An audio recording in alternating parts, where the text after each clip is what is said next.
สวัสดีครับมาคุยประเด็นดราม่าเรื่องหนึ่งที่เพิ่งโพสต์ลง Facebook ไปก็คือมันมีบริษัทหนึ่งนะที่ไปทดสอบเรื่องของหน้าจอ iPhone 17 ที่มีการเคลือบกันแสงสะท้อนเข้ามาแล้วเขาก็เหมือนเบลมว่าแบบนี้ไม่ต้องติดฟิล์มหรอกถ้าคุณไปติดฟิล์มกระจกธรรมดาเนี่ยมันจะไปลดความสามารถของการสะท้อนแสงหน้าจอด้วยแต่บางคนยังบอกว่าที่ติดไว้เนี่ยไม่ได้ติดเพื่อกันแสงนะแต่ว่าติดเนี่ยเพื่อกันตัวเครื่องนะครับไม่ให้หน้าจอเสียหายง่ายมันก็เลยเป็นที่มาที่ไปของคลิปนี้นะที่ผมจะมาพูดคุยนะครับอยู่ 2-3 ประเด็นอย่างแรกก็คือทำไมเนี่ยติดฟิล์มแล้วจะไปลดความสามารถหน้าจอของตัว iPhone 17 นะข้อแรกข้อที่2ก็คือถ้าเรารักหน้าจอนะอยากปกป้องหน้าจอเนี่ยเราควรเลือกฟิล์มแบบไหนมาติดนะครับแล้วก็ข้อสุดท้ายเนี่ยคนที่ใช้อยู่แล้วก็ติดไปแล้วเนี่ยควรติดต่อไปหรือว่าควรลอกออกคลิปนี้มาคุยนะครับแต่ก่อนที่จะไปรับชมกันเนี่ยฝากกดไลค์กดแชร์กด Subscribe เพื่อเป็นกำลังใจให้ผมแล้วก็ทีมงานทั้งหมดของเราด้วยนะครับ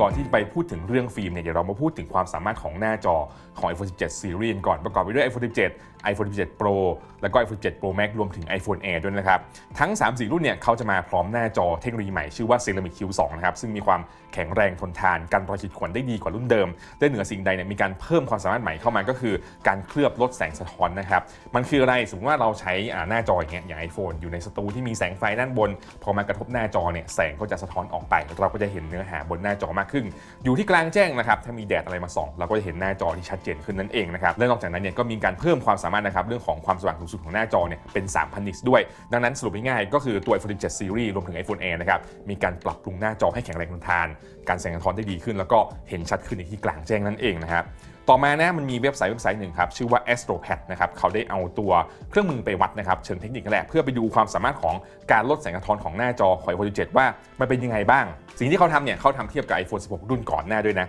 ก็ใช้หลายๆอย่างนะครับใช้ตอนกลางแจ้งการอ่านหนังสือการดูภาพการดูสีสันอะไรเงี้ยซึ่งเขาบอกว่าตัว iPhone 17 Series นะครับมันมีความสามารถที่ดีขึ้นเมื่อเทียบกับรุ่นก่อนหน้าค่อนข้างมากเลยอันนี้คือจอเปล่าๆแบบไม่ได้ติดฟิล์มนะครับเอาง่ายๆ Apple เนี่ยพยายามผลักดันนะครับให้เราเนี่ยใช้หน้าจอแบบเปล่าๆไม่ต้องติดฟิล์มก็ได้นั่นเองนะฮะต่อมาจะเป็นเรื่องของการลดแสงสะท้อนหน้าจอภาษาอังกฤษเขาชื่อว่า Anti-reflective coating นะครับมันคือการเคลือบสารลดแสงสะท้อนนะครับเป็นการเคลือบชั้นบางๆหลายๆชั้นเข้าไปบนชั้นผิวกระจกหน้าจอนะเพื่อให้แสงที่สะท้อนลงมาเนี่ยเกิดการหักเหหักล้างกันเองสรุปง่ายๆก็คือมันออกแบบมาให้แสงเนี่ยเด้งออกนะครับประมาณว่าแสงกระทบแล้วก็เด้งออกแสงกระทบเด้งออกผลก็คือแสงสะท้อนจากผิวกระจกเนี่ยจะน้อยลงทำให้เราเห็นภาพในหน้าจอมากขึ้นอันนี้หลักการง่ายๆแต่ทีนี้นะครับมันมี1เงื่อนไขก็คือไอ้ชั้นเคลือบ AR ผมย่อคำว่า Anti Reflective Coating เป็นคำว่า AR แล้วกันจะได้เข้าใจง่ายๆสำคัญก็คือชั้นเคลือบ AR ตัวนี้นะครับออกแบบมาสำหรับการสัมผัสอากาศโดยตรงนะอันนี้คือ AstroPad เขาบอกด้านบนเนี่ยต้องเป็นอากาศโดยไม่มีชั้นอะไรไปทับสรุปง่ายๆก็คือถ้าเราอยากใช้หน้าจอ iPhone 17 แบบเต็มประสิทธิภาพนะครับก็ไม่ควรติดฟิล์มนั่นแหละอันนี้คือทาง AstroPad เนี่ยเขาคอมเมนต์ไว้นะครับทีนี้เรามาดูผลทดสอบเป็นตัวเลขกันดีกว่านะครับทาง AstroPad เนี่ยเขาได้เอา iPhone 16 Pro iPhone 17 Pro จอเปล่าๆแล้วก็ตัวเครื่อง iPhone 17 ที่ติดกระจกแบบใสธรรมดานะครับไปวัดเปอร์เซ็นต์แสงสะท้อนนะผลออกมาเป็นอย่างนี้นะครับ iPhone 16 Pro แบบจอธรรมดานะไม่ได้ติดฟิล์มอะไรเนี่ยมีแสงสะท้อนราวๆ 3.8% นะครับ iPhone 17 Pro จอใหม่ Ceramic Q2 นะครับจอเปล่าๆเนี่ยแสงสะท้อนอยู่ที่ 2.0% เท่านั้นนะครับก็คือสะท้อนกว่าตัว iPhone 16 Pro เนี่ยเกือบครึ่งหนึ่งนะครับส่วนสุดท้ายเนี่ยจะเป็นตัวเครื่อง iPhone 17 Pro ที่ติดฟิล์มกระจกฟิล์มใสธรรมดานะครับโอ้โหเด้งขึ้นไปประมาณสัก 4.6% เนี่ยสูงกว่าแบบไม่ติดฟิล์มด้วยซ้ำนะหลายเท่าเลยนะฮะทีนี้เว็บไซต์ต่างๆนะที่เอาเรื่องนี้ไปเขียนทั้งตัวเว็บไซต์ในทูไฟล์ Mac รวมถึง Maximo เนี่ยก็ให้ความเห็นเหมือนกันนะครับว่าถ้าเราติดฟิล์มกระจกธรรมดานะบนตัว iPhone 17 Series เนี่ยข้อดีเรื่องของแสงสะท้อนเนี่ยมันก็จะหายไปเลยมันก็จะไปลดทอนความสามารถตรงนั้นออกไปรวมถึงความแข็งแรงทนทานของตัว Ceramic Q2 ด้วยนะครับแถมหน้าจอที่ติดฟิล์มกระจกใสแบบธรรมดาเนี่ยก็จะสะท้อนกว่าไอ้รุ่นที่ไม่ติดเลยนะฮะก็คือสื่อง่ายๆแหละเขาบอกว่าไม่ต้องติดจะดีกว่านั่นเองนะครับสื่อต่างประเทศเนี่ยเขาสรุปเป็น3ประเด็นนะที่น่าสนใจนี่ผมเล่าให้ฟังข้อแรกก็คือเราจ่ายเงินซื้อ iPhone อย่างค่อนข้างแพงนะครับที่มีความสามารถเรื่องของการสะท้อนแสงหน้าจอรวมถึงความแข็งแรงทนทานด้วยแต่ว่าบางคนเนี่ยข้อที่2ก็คือไปซื้อฟิล์มกระจกใสๆแบบราคาถูกมาแปะก็คือตัวเครื่องมันแพงมากแหละแต่ว่าซื้อฟิล์มถูกๆมาแปะนะครับข้อสุดท้ายเนี่ยเราก็จะไม่ได้ประสบการณ์หน้าจอที่เขาอัปเกรดมาให้แบบเต็มประสิทธิภาพนะครับเราได้ประสบการณ์หน้าจอจากฟิล์มถูกๆนั่นเองอันนี้คือที่เขาพูดนะออกจะแรงนิดนึงอันนี้ผมกลั่นความคิดมาแล้วไม่งั้นเนี่ยมันรุนแรงกว่านี้นะที่เขาพูดเหตุผลง่ายๆครับถ้าเราติดฟิล์มใสทับเข้าไปเนี่ยมันก็จะไปทับกั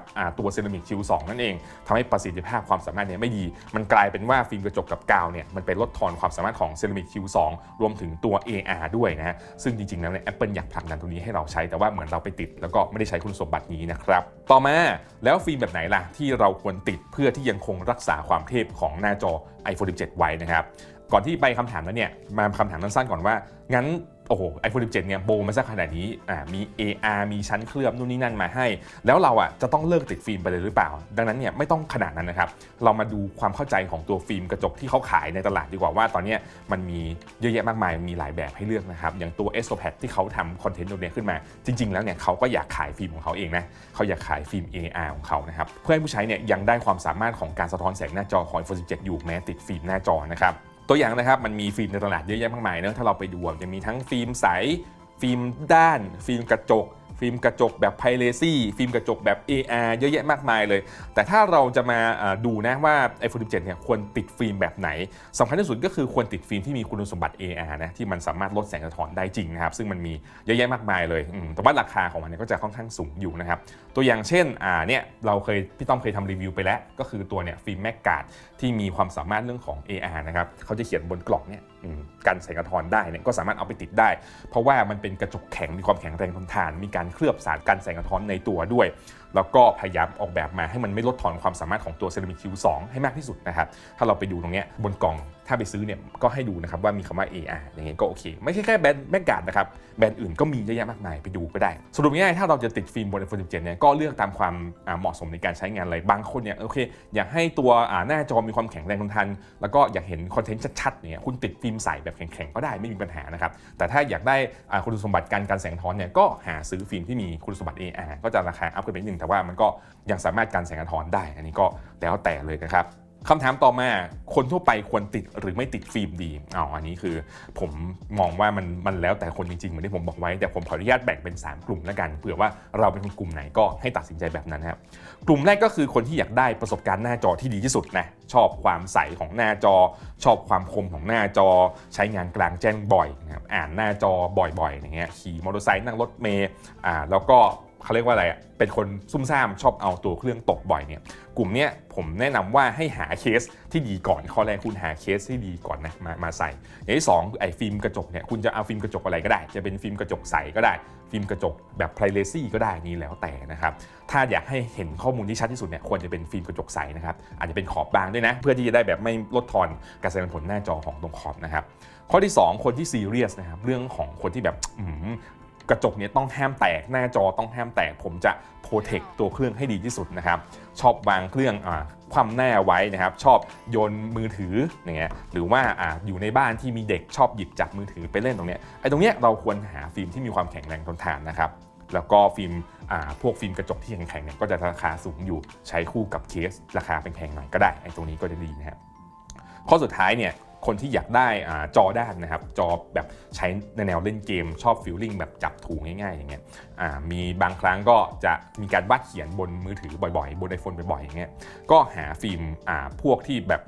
ด้านๆหน่อยก็ได้อันนี้ก็จะดีนะครับหรือไม่ก็ไปดูพวกฟิล์มที่มีคุณสมบัติ AR ก็ได้นะเพราะว่ามันลดแสงสะท้อนเพราะว่าการที่เราวาดเขียนที่เราถือไถถูมือตลอดอย่างเงี้ยแสดงว่าเราจะต้องจ้องมือถือนานก็ไปหาฟิล์มที่มีคุณสมบัติ AR มาใส่ก็ได้นะครับแล้วก็บางคนเนี่ยอาจจะไปหาฟิล์ม iPhone ที่ให้ฟีลลิ่งเหมือนกระดาษก็มีขายเหมือนกันนะก็ไปเลือกดูเอาดังนั้นเนี่ยก็แล้วแต่เรานะครับว่าเราจะเลือกแบบไหนสรุปง่ายๆก็คือถ้าเราแบบเป็นคนที่ซุ่มซ่ามกระจกแตกง่ายเผลอหลุดมือบ่อยอย่างเงี้ยก็ไปหาฟิล์มกระจกใสก็ได้หรือว่าที่มันแข็งๆหน่อยทนทานหน่อยอันนี้ก็ได้ข้อที่2ถ้าเราเป็นสายแบบกลางๆหน่อยชอบดูคอนเทนต์ใช้งานทั่วไปอย่างเงี้ยการที่หาฟิล์มกระจกแบบ AR มาใช้งานได้อันนี้ก็ไม่ผิดนะครับแล้วข้อสุดท้ายก็คือคนที่แบบถือนานๆนะถือเล่นเกมถืออะไรอย่างเงี้ยไปหาฟิล์มด้านมาใส่ก็โอเคหรือว่าจะไปหาฟิล์มกระจกที่มีคุณสมบัติ AR ก็ได้เพราะว่าเราถือเล่นในร่มเงี้ยบางทีแสงมาสะท้อนก็จะช่วยกระจายแสงได้นั่นเองอันนี้คือง่ายๆนะครับสำหรับคนที่เลือกซื้อควรจะเลือกซื้อฟิล์มแบบไหนดีสุดท้ายนะครับเป็นเช็คลิสต์นะเวลาที่เราจะไปซื้อฟิล์มสำหรับ iPhone 17 เนี่ยควรเลือกแบบไหนดีอย่างแรกนะครับถ้าเราอยากซื้อฟิล์ม AR นะให้ดูบนกล่องนะครับเนี่ย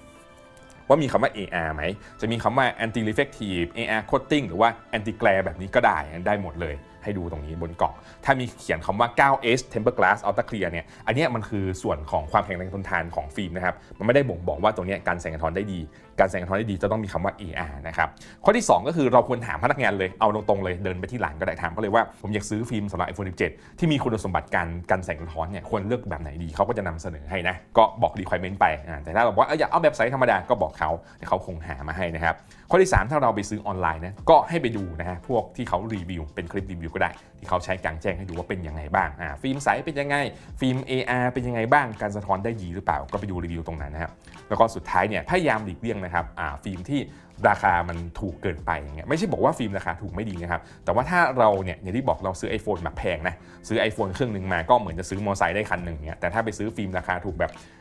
20-30 บาทมาติดอย่างเงี้ยมันก็มันเหมือนลดทอนความสามารถของตัวเครื่องนะครับควรหาฟิล์มที่ราคาสมเหตุสมผลนะครับเราจ่ายได้มาติดจะดีกว่านะครับ